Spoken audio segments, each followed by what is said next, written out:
পর। মানুষের ভেতরে শুনেছি আর একটা মানুষ থাকে।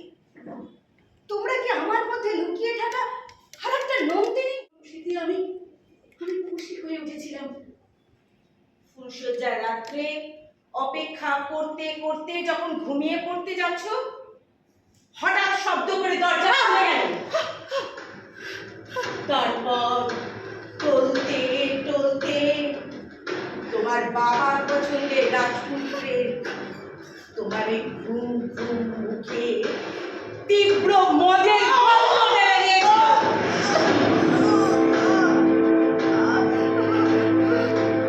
আদর ভেবেছিলে তার লালসা। আমি কিন্তু সেই দিন তোমার মধ্যে জেগে উঠতে চেয়েছিলাম। আমি চিৎকার করে বলতে চেয়েছিলাম,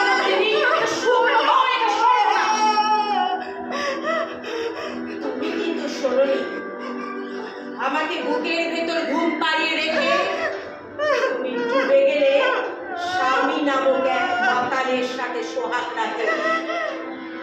জানালায় দাঁড়িয়ে শেষ রাতের আধখানা চাঁদও সেদিন কেঁদেছিল তোমার দুঃখে।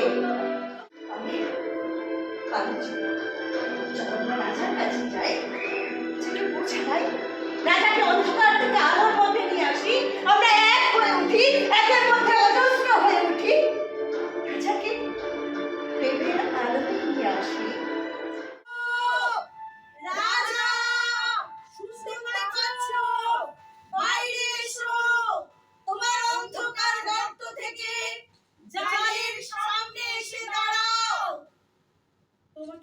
তোমাকে আজকে অনেক প্রশ্নের উত্তর দিতে হবে।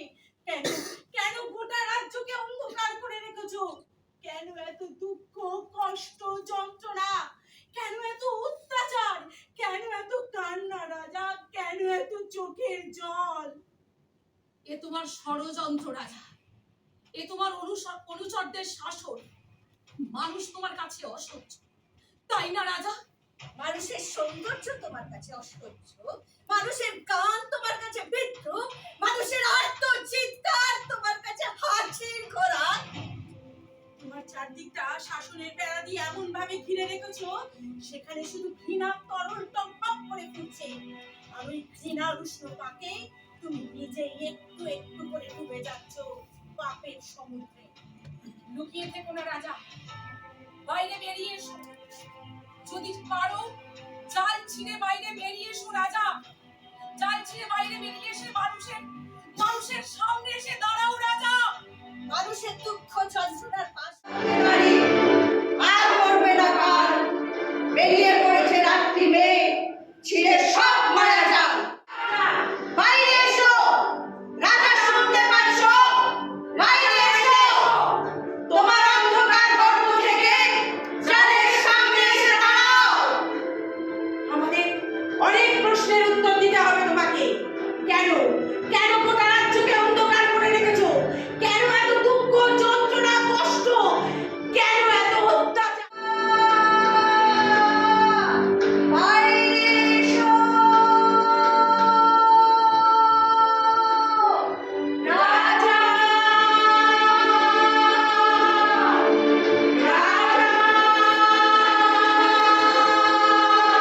আমরা পথে নেমেছি। আমি চিৎকার করতে শিখেছি। আমরা চিৎকার করতে শিখেছি। তারপরেও পথে ঘাটে, অফিসে, আদালতে তুমি বারবার লুণ্ঠিত হয়েছো।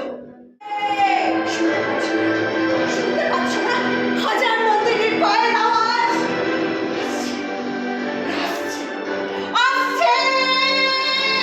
ওরা আসছে। আদর ভেবেছিলে তার লালসা। আমি কিন্তু সেই দিন তোমার মধ্যে জেগে উঠতে চেয়েছিলাম। আমি চিৎকার করে বলতে চেয়েছিলাম,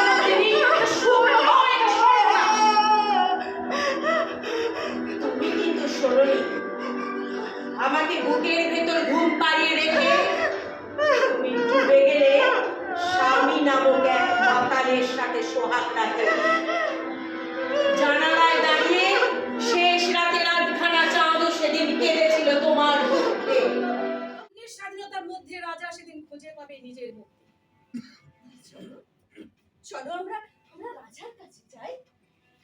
বোঝাই, রাজাকে অন্ধকার থেকে আলোর পথে নিয়ে আসি, আমরা এক হই, এক থেকে অজস্র হই, রাজাকে প্রেমের আলোয় নিয়ে আসি। ওই দেখা যায় রাজার অন্ধকার প্রাসাদ। এই অন্ধকারের আবরণের ভেতর রাজা নিজেকে কোথায় আত্মগোপন করে রেখেছে আমরা বুঝবো কিভাবে? চিৎকার করো নন্দিনী,